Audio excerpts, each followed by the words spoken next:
The heavy brocaded calendar hanging in the kitchen felt less like a guide to the month and more like a judge handing down a sentence. October 24th. The date was circled in a faded red marker, a mark I had made a year ago, just after the funeral. In a moment of foresight, I now almost regretted. It was supposed to have been our golden anniversary, 50 years with my Robert. This house, the sprawling Tudor at 25 Sycamore Glen Road, was now an echo chamber of his absence. Robert hadn't just bought this land. He had shaped it, pouring his soul into the design, even helping the carpenters hoist the great oak beam that supported the living room ceiling. For 48 years, his presence had filled every corner. Now the silence he left behind was a physical entity, a weight in the air that muffled every sound, the faint, sweet scent of cherry pipe tobacco. His one indulgence still clung stubbornly to the velvet drapes in his study, and I sometimes imagined I could smell the clean aroma of wood shavings wafting up from his basement workshop, where he'd spent countless happy hours. This house wasn't an asset to be managed. It was the sacred archive of our shared life. Beside my bed, on the mahogany nightstand he had built with his own hands, his photograph stood its eternal watch.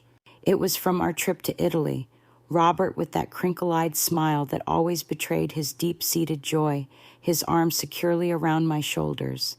In the crushing stillness of the past year, I had taken to speaking to him, my voice a soft, conspiratorial whisper. "Oh, Robert," I'd murmur, my fingertip tracing the cool glass over his laughing face. "How am I supposed to be strong enough for the both of us? They're making it so very hard." My son John and his wife Tiffany had undergone a chilling transformation since Robert's passing. Their visits, once filled with shared memories and gentle comfort, became thinly veiled inspections. Tiffany, always dressed in clothes that cost more than my monthly utilities, would sweep through the rooms with the critical eye of an auctioneer, her manicured fingers tapping on the surfaces of furniture she deemed dated. John, my boy, whose first steps were taken on these very floors, would trail in her wake, his gaze perpetually fixed on some distant point over my shoulder, his words hollowed out and rehearsed. They spoke of optimizing assets and consolidating the portfolio, their language a cold, corporate jargon that had no place within these walls. They saw stock certificates, property deeds, and market value. They no longer saw the home where John grew up, and with a growing, sickening certainty, I realized they no longer truly saw me. But I clung to a final, secret defense Robert had prepared. "Connie," he had told me a few years before the illness took him, his large, warm hands enveloping mine. We were sitting on the porch swing, watching the fireflies. "If the day ever comes when they make you feel like a guest in this house, if they forget what it all means, just hold on until our golden day. I've put a provision in place, a fail-safe. It's my last line of defense for you." I had dismissed it then, a morbid fancy I didn't want to entertain. But now, with October 24th looming, his words were a constant, resonant hum beneath the surface of my fear, a promise of a reckoning I wasn't sure I had the heart to witness. They descended upon the house a week before the anniversary, Tiffany's pearl-white luxury SUV crunching the gravel of the driveway with an imperious roar. She didn't bother with the key I'd given her years ago. She pressed the doorbell with a sharp, insistent jab, a summons rather than a request. I opened the heavy oak door to find her already marching past me, a leather-bound planner clutched in her hand like a scepter. John followed, burdened by a case of expensive champagne, a strained, apologetic grimace fighting for control of his face. "Mom," he began, the words sounding foreign and weak as he set the box down with a thud. "We've had the most incredible idea." Tiffany, without turning, cut him short. We're throwing a party, Constance, for the anniversary. It will be a celebration of your life with Robert, a tribute. The word tribute hung in the air, a grotesque perversion of its meaning. A party. Here, in this shrine of grief that was still my home. I stood frozen in the grand foyer, my wool cardigan clutched tightly around me, the cold of the marble floor seeping through the thin soles of my slippers. A party? I echoed, my voice a fragile thing, easily broken. I don't know, Tiffany. I'm not sure I'm in a celebratory mood. She finally pivoted, her smile a masterpiece of cosmetic dentistry, utterly devoid of warmth. Nonsense. It's precisely what you need, to be surrounded by life, by energy. We're inviting all of our friends from the club, some of John's key business partners from the city. It's crucial to maintain a certain social standing. We'll have it fully catered, of course. You won't have to do a single thing but show up. Her gaze swept across the foyer, lingering on the grandfather clock that had belonged to Robert's father, and the intricate ship-in-a-bottle models Robert had painstakingly crafted. We'll obviously have to clear out some of this clutter to make space for a proper bar and perhaps a small dance floor. Clutter. She had called my husband's passion, our family's history, clutter. John shifted his weight from one foot to the other, his eyes studying his expensive Italian loafers. Mom, we just feel it's time to move forward, for all of us. I looked from the shame coloring my son's face to the predatory gleam in my daughter-in-law's. This was no tribute. It was a hostile takeover disguised as a party. They were not celebrating my past. They were launching their future, using my home as the stage to impress their world. They were expecting tears, arguments, a pathetic display of an old woman's grief. But Robert's voice echoed in my mind, a steady anchor in the storm. Just hold on until our golden day. I felt a strange calm settle over me. I straightened my spine. That is very generous of you both, I said, my voice quiet but unshakable. Please, you handle all the arrangements. I wouldn't want to be in your way. Tiffany's smile widened, a flash of pure victory. John visibly relaxed, relieved to have avoided a scene. They had mistaken my stoicism for surrender. They were blissfully, tragically unaware that they were marching themselves, step by deliberate step, into the perfect legal trap my brilliant husband had laid for them. The day of the party was an organized invasion. My home, my quiet, predictable sanctuary, was transformed into a chaotic alien territory.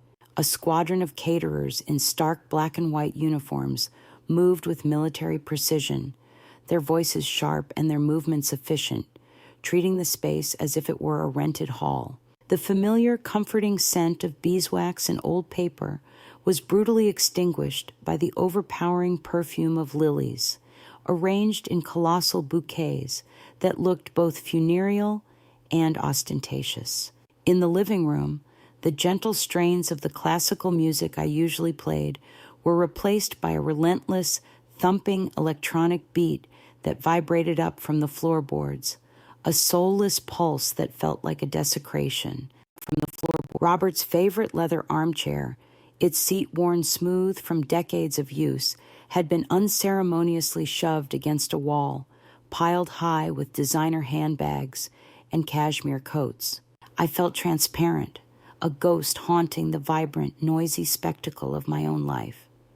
The guests arrived in a torrent of perfume, air kisses, and loud, brittle laughter.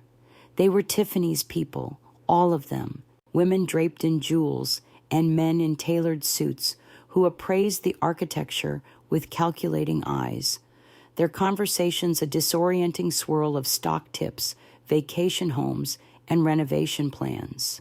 Tiffany was in her element, the undisputed queen of the evening.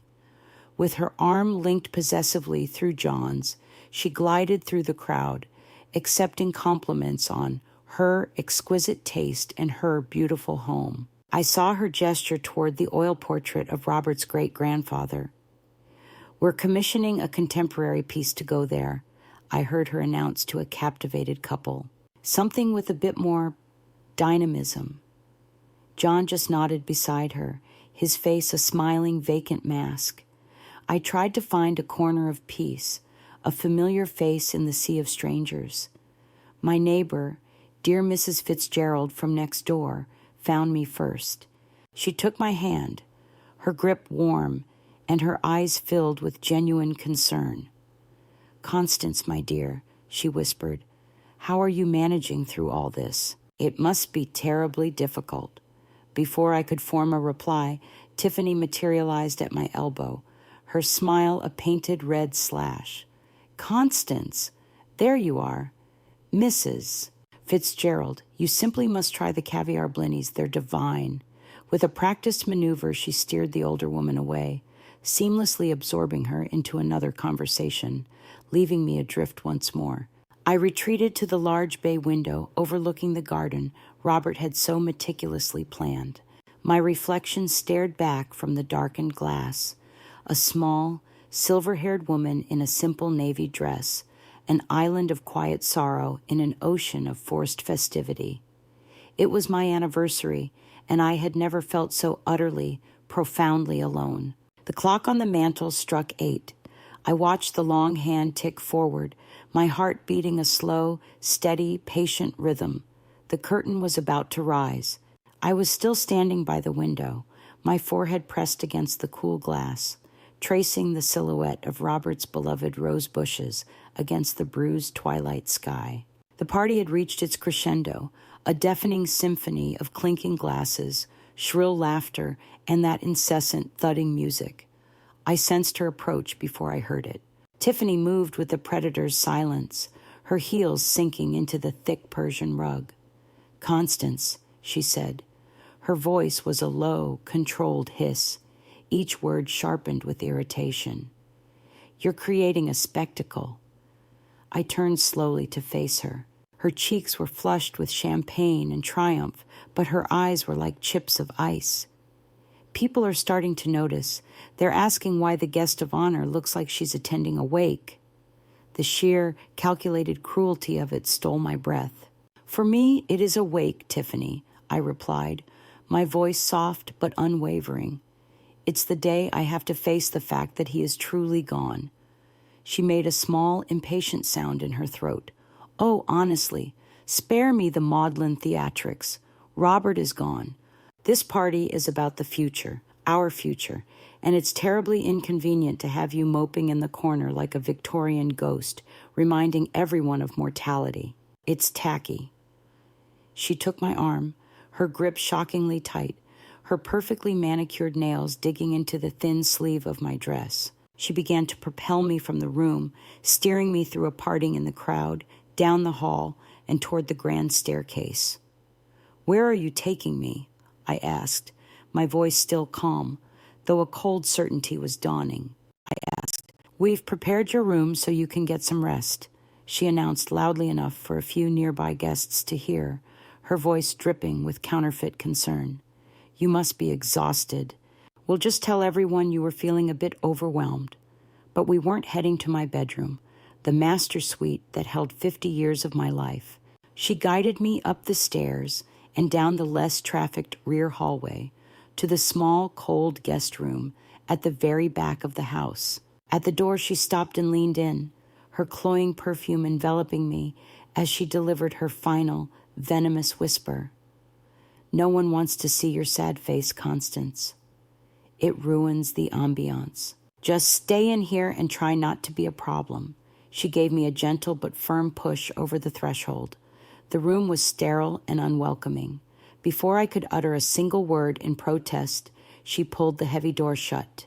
I heard the sharp, definitive click of the old-fashioned skeleton key turning in the lock. Locked in.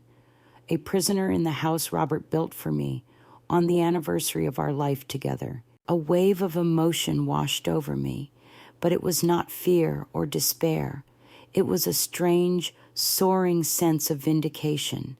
This was it, the final, unforgivable transgression, the very act Robert had predicted. I walked to the nightstand, where I'd had the foresight to place his photograph earlier. I lifted the silver frame, my thumb caressing the glass. I met his smiling eyes, and for the first time all day, a real smile touched my lips. It was a sad smile, but it was also a smile of profound love and of the terrible, swift justice that was now, finally, at hand. "They did it, my love," I whispered. "They did it, just like you knew they would." The silence that enveloped me in the locked guest room was a profound relief. The muffled bass from the party downstairs was a distant, irrelevant heartbeat from a world I no longer belonged to. Here, in this small, chilly room, I was finally free. I sat on the edge of the unfamiliar bed, its mattress unforgivingly firm, and placed Robert's photograph on the nightstand. The room was a blank slate, devoid of any personal touches, a space Tiffany had likely mentally redecorated a dozen times. But with Robert's loving gaze fixed on me, it felt less like a prison and more like a war room, the calm before the final, decisive battle. My thoughts turned to him, not the frail man of his last days, but the powerhouse of intellect and integrity I had married. Robert, a senior partner at Montgomery and Harrington, was a man who lived by logic, preparation, and contingency plans. His mind was a fortress of legal strategy built on anticipating every possible move an opponent might make. He had applied that same meticulous foresight to protecting our life together. I vividly remembered the afternoon he'd had me sign the updated will. It was a crisp autumn day, much like this one. "Just a few updates, Connie," he'd said, his voice casual as he pointed to the signature line.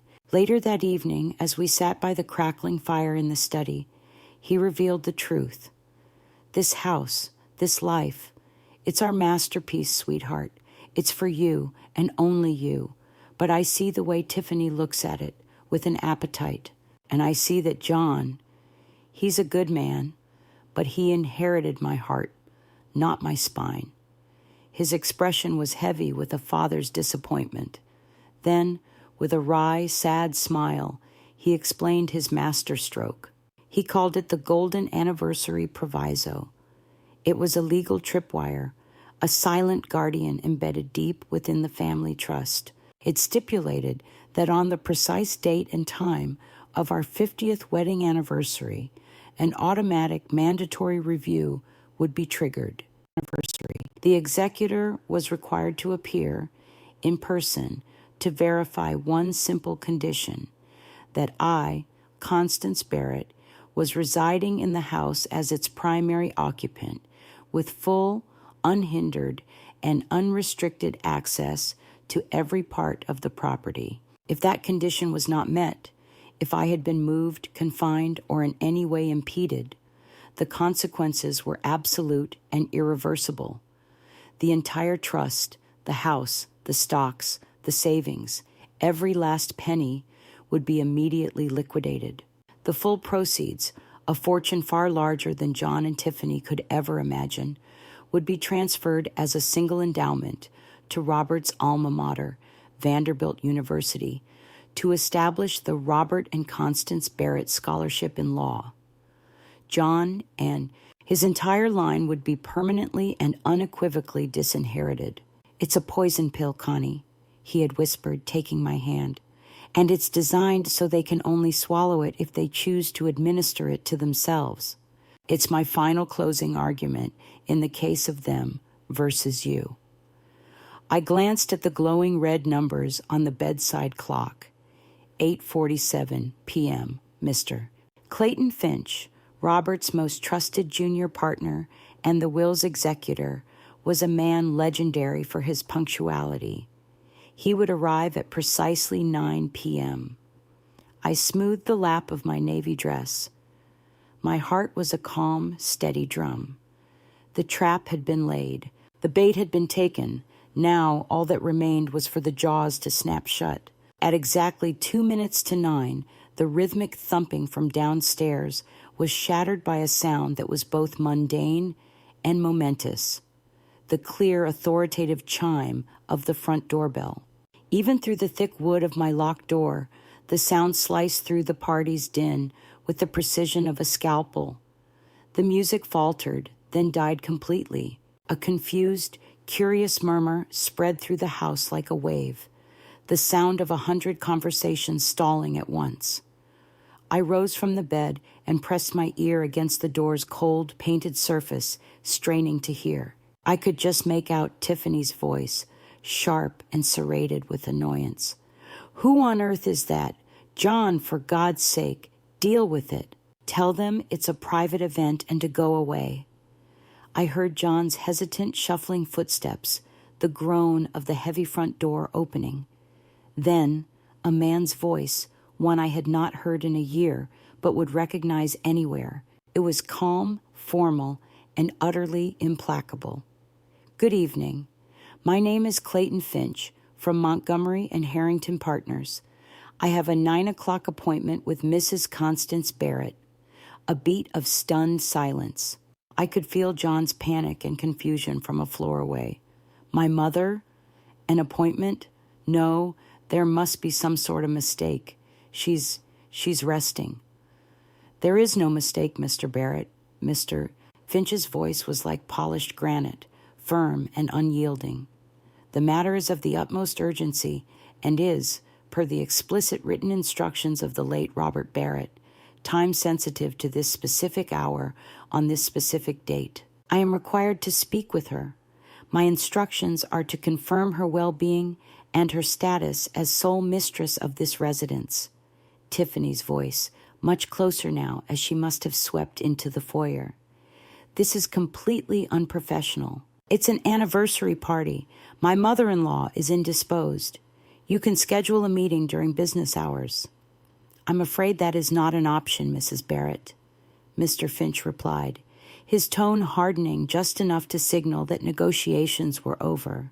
"If I am unable to personally verify Mrs. Constance Barrett's status as the primary and unhindered resident of this estate within the next 8 minutes, I am legally bound to enact specific, irrevocable provisions of her late husband's will.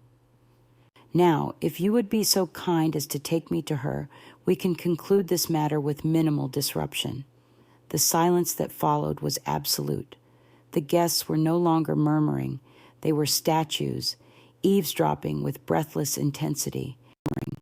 I heard Tiffany's sharp, frantic whisper to John, "What provisions? What is he talking about?" Then, a new sound. Firm, measured footsteps on the staircase. One set, then two, more hesitant.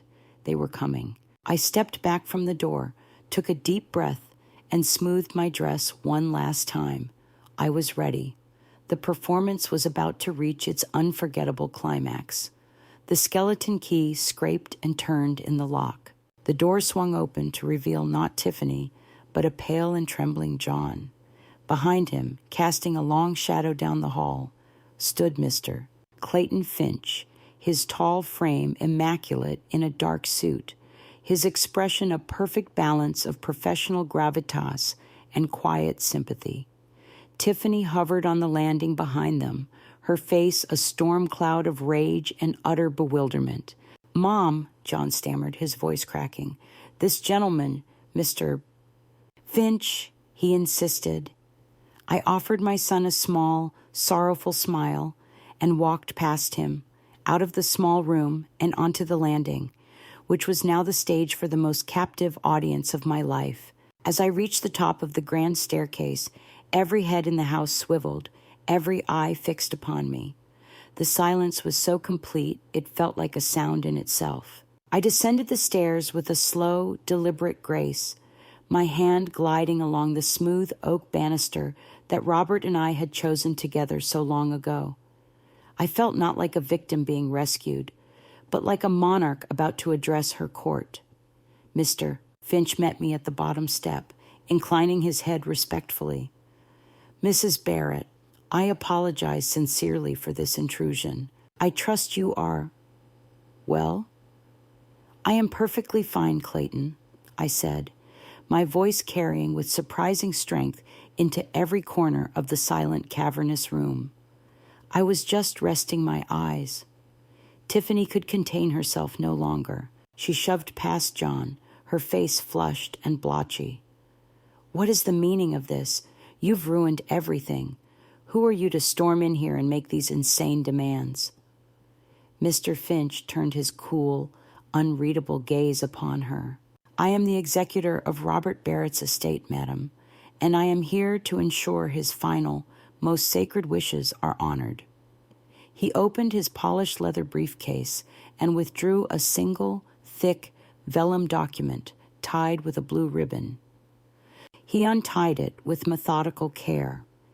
As stipulated in Mr. Barrett's last will and testament, a review was to be conducted on this date, October 24th. I was to arrive at 9 p.m. sharp to confirm a singular condition. He cleared his throat, the sound echoing in the stillness. He began to read. The Golden Anniversary Proviso. It is my non-negotiable and express directive that if, on the date of what would have been our 50th wedding anniversary, my beloved wife, Constance Barrett, is found to be in any way restricted, hindered, confined, or removed from her position as the sole and primary mistress of the estate located at 25 Sycamore Glen Road, with full and unfettered access to all its parts. He paused dramatically, his gaze lifting from the page to look pointedly at the guest room door at the far end of the upstairs hall, where the key still dangled from the lock. His eyes then swept over the stunned crowd, finally landing like twin branding irons on John and Tiffany. Then, the primary Barrett family trust is to be immediately and irrevocably dissolved. All assets contained therein, this house, the associated properties, all stocks, bonds, and liquid funds, are to be liquidated forthwith. The total sum of the estate is to be donated in its entirety to the Vanderbilt University School of Law for the permanent establishment of the Robert and Constance Barrett Scholarship of Law. The line of my son, John Barrett, and his heirs will be, from that moment, permanently and completely disinherited. A collective audible gasp filled the room. Tiffany's face transitioned from enraged red to a ghastly, bloodless white. All the color drained from John's face. He staggered back as if struck, his knees giving way as he collapsed against a console table, his mouth opening and closing silently. Tiffany's horrified gaze flew to me, her eyes wide with dawning comprehension and a pure, unadulterated hatred. You knew, she breathed, the words a toxic puff of air. I met her gaze without flinching, my expression one of calm finality, and gave a single, slow, deliberate nod. The crushing silence that followed was broken only by the sound of a champagne flute slipping from a guest's nerveless fingers and shattering into 1,000 pieces on the marble floor. The party did not end. It evaporated. The guests, caught in the crossfire of a brutal family drama, fled as if escaping a contagion. They averted their eyes, mumbled awkward goodbyes, and scurried out into the cool night air, clutching their coats and their dignity.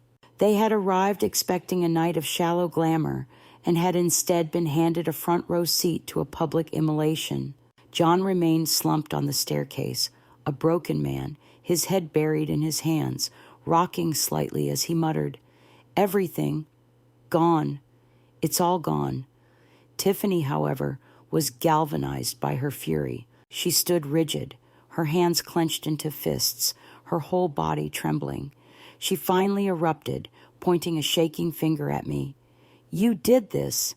This was your plan all along, you manipulative, hateful old witch." "I did nothing," I replied, my voice as calm as the quiet that was now beginning to settle over the house. "I sat in a room. You were the one who held the key, Tiffany. Robert saw the greed in your heart years ago. He simply built a mirror and gave you one last chance not to look into it. You failed his test. A raw, guttural sound of pure frustration tore from her throat, and she lunged toward me. Mr. Finch stepped between us with the swift, effortless grace of a man used to conflict. "I would strongly advise against that, Mrs. Barrett," he said, his voice dangerously soft. "As of approximately 10 minutes ago, you became a trespasser on property that will soon belong to Vanderbilt University. I can have the authorities here in moments." The fight drained out of her in a single shuddering exhalation. Defeated, she stormed over to John, grabbed his arm with vicious force, and hauled him to his feet. She dragged his shambling, catatonic form out of the house and into the darkness, their glittering, phantom future now nothing but a pile of ash at their feet. I watched them go, not with pity, but with a profound sense of closure. I walked to the heavy oak door and closed it, the final, satisfying thump of the latch sealing their chapter in my life forever. The silence that filled my home now was a new kind of silence. It wasn't lonely or empty. It was clean. It was peace. The ostentatious flowers and the debris of the party were just the remnants of a nightmare from which I had finally awakened. Mr. Finch stayed for a while, his quiet, respectful presence a comfort as we surveyed the wreckage. "He was a remarkable man, Constance," he said, carefully stacking abandoned glasses. "He loved you beyond measure." "I know he did," I said, and for the first time in a year, a genuine, unburdened smile touched my lips. After he left, I walked through my home. I went into the living room and, with surprising strength, pushed Robert's armchair back to its rightful place beside the hearth. I sat down, and the worn leather embraced me like a hug from the past. I had retrieved his photograph, and I placed it on the mantel where it belonged. The house was mine, to live in for all my remaining days, just as Robert had always intended. To live in, and when my time came, the fruits of our life together would create futures for bright, deserving young people who understood the value of hard work and integrity. Tiffany had been so wrong. It wasn't my sad face no one wanted to see. It was her own ugly soul. "Happy anniversary, my love," I whispered to the quiet, peaceful room. "We won.